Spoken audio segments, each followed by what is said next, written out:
რატომ მიხსენე რომ მისი სახელი და იქ ბავშვებმა უბედზე ცოტა ოფიცერმა ჩვენი აი დღევანდელი მშვიდობიანი ცხოვრება ახლა ყველაფერი გააკეთოთ და იმისათვის რომ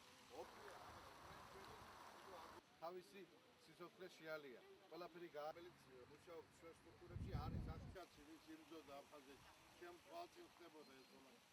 პირველ რიგში თქვენ გჭირდებათ რომ აი ამ მომავალ თაობას არ აქვს უფლება რომ ესეთი ადამიანები სიამაყე და სევდიანი სიხარული მაგძრობიდან დენებიდან ყულოშვილი ერეკლე თანდაშვილი სანიას ბატონ იგორ კოპალიანს ბატონ გია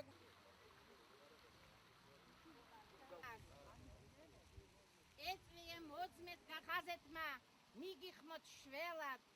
სისხლით ლავ მოხალისეთ ლავ დედის თეთრი არწივის ბატალიონში მოლოდი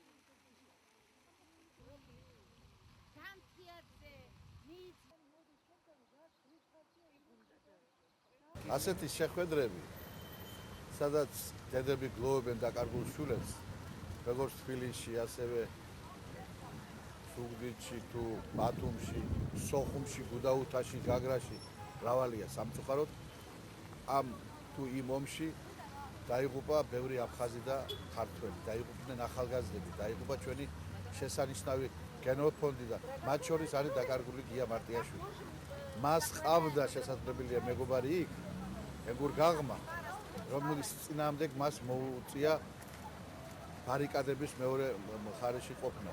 დედა როგორც ტირის აქ დაკარგულ შვილს ასეთი დედები არიან გუდაუთაში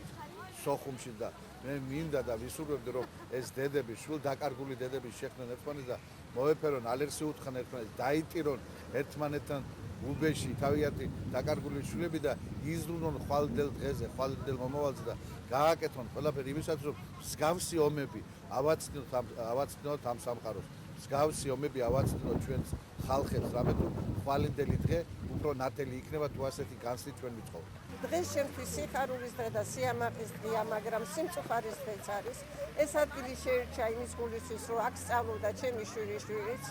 დღეს მომღერალია ის ქრისტინე მარტიაშვილი აქვე ცხოვრობდი მე-9 კორპუსშიც მე-7 კორპუსშიც შვილთან ერთად და აქედან წავიდა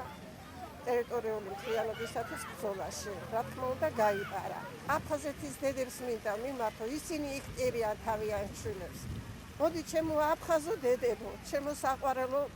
დანო და ძმანო ამას ვიტყვი იმიტომ რომ ეს ტერიტორია უნივერსია ჩვენი აფხაზების და ქართველებისაც